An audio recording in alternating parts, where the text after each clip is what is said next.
Oh, look, we certainly played okay in the first half, but second half was a bit disappointing. And to have two guys not being able to come back on at certain stages, disappointing. But the Eagles were terrific. I thought their pressure all through the game was fantastic. They didn't allow us to use the ball the way we wanted to use it, and it's been a hallmark of their game all year, the pressure, and it was outstanding. How are Watson and Cranberry? Yeah, they're okay. I think they'll be right for next week, so we hope so anyway. How about Welsh? Yeah, look, I suppose when you get a knock to the head, you just want to make sure they're okay early in the week. If they are, we'll reassess. It's too early to say now. Shoulder, has he had issues with that? He hasn't before, but it went back in pretty easily, so the doc's pretty confident that he'll be right. And Dustin Fletcher, a bit of hamstring? Just cramped, and the old man cramped. So we tried to keep him off for the last 10 minutes, seeing as the game was gone, but we had to put him back on because he had those 3 injuries. Yeah. Can you quite believe your luck in terms of injuries this year? It seems that in a lot of games you've had mass injuries. Have you ever seen anything like that? Oh, it'll be my first year as coach, I haven't, but we certainly have finished the game with 3 on the bench or 4 on the bench a number of times, which is makes it hard. But I wouldn't use that as an excuse today. We were out pressured, and West Coast certainly had the better of us and would have won the game. James, after Bo Waters bumped on Watson, did you guys sort of lose your ball a little bit?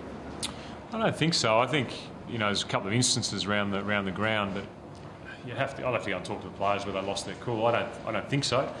I think we were just outplayed by a better team on the day. And obviously you lose Watson. Obviously you lost Watson's drive as well. I think it was something like 9 of the last 11 goals they kicked, something like that. Yeah, the last quarter was disappointing, and we've had some blowouts after being in games up until half time. Carlton were up in the game, Collingwood in the game, then West Coast, and the game blows out. And in all of those games we've had one on the bench or at best. So it does make it hard. We're physically still trying to get ourselves up to the level of the top sides, and we'll be doing that over the next sort of 12 to 18 months. Did you said they out-pressured you. Did you feel that was the case at half-time though, when you were 1 point in front? Yeah, we still weren't able to use the ball the way we wanted to. I think for the amount of ball we had, they stopped us using it effectively, and that's been, as I said, one of the terrific things about West Coast this year is that they've stopped teams using the ball well, and they're true to form today. It must be particularly tough as well in that sort of heat to sort of apply the pressure, or sort of maintain the pressure that you had in the first quarter and then keep it up, particularly with the 2 rotations down. The heat doesn't help. You certainly like to have fresh players coming on and off the ground. I mean, what did happen in that third quarter and last quarter is that we had 1 rotation or at best 2 rotations off the bench, which really hurts you. Just in terms of the finals race, it seems to be an intriguing battle at the moment. Are you guys confident that pretty much there just one more win will get you there? Yeah, look, we're not sure. I mean, it depends a lot on what happens with the Freo game later on today. Sydney, St Kilda, but we know in our minds that we have to beat Port Adelaide to give ourselves any chance, and we've got 8 days to prepare for Port Adelaide, and we just have to beat them. There's no second ways or 2 ways about it. So we'll be preparing to come out, play our best football against Port Adelaide Sunday week. Given the injuries that you got today, is there any thought of resting some of those players? We won't be resting anyone. I mean, we'll be bringing Hurley and Pears back in the team.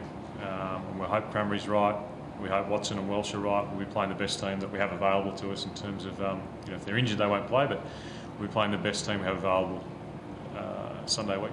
How close were Hurley and Pears? They were close, but they've just had ongoing issues, or particularly with his foot, that we just weren't confident to bring him over. It would have been tough also bringing Collier over for a game sort of on such a long round as well, coming back off the injury. Yeah, Trav just wasn't ready to play an AFL game, so he'll come into contention next week. But you can't miss 2 or 3 weeks and then still be a little bit sore. It'd just be madness to play. Would have played. Seeing both Heckle and Shuey in action today, that looks to be a good battle as well for the Rising Star. Look, they're both very talented players, and doing a great job for their clubs this year. And obviously, I see a lot more of Dyson, but Shuey's year has been outstanding as well. So, we hope our boy wins it, but I don't think we'll be too upset if it went the other way. When you target the Eagles midfielders, how much work do you have to put into Shuey compared to a Kerr or other? Look, I think the great thing about the Eagles is they've got so many terrific midfielders that if you've stopped Kerr, then Pritis pops up and Shuey pops up, and even young Gaff at the moment. The amount of ball he's been getting over the last 3 or 4 weeks adds another dimension to them. Lacroix coming in, so they get first use of the ball with their ruckman. They're a quality team, and they'll go a long way this year. you've probably answered this a million times, but Pebble, he just shows remarkable poise, doesn't he, for a first-year player? Outstanding, absolutely outstanding, and you know, I've said it 100 times. We're very fortunate to have Dyson at the football club, and we hope he has a very long career with us. Did you know about his sidestep when you drafted him, or is that something that's developed as he's gone on? Hopefully, we won't be talking about his sidestep too much, and they won't get onto it because he certainly uses it a fair bit.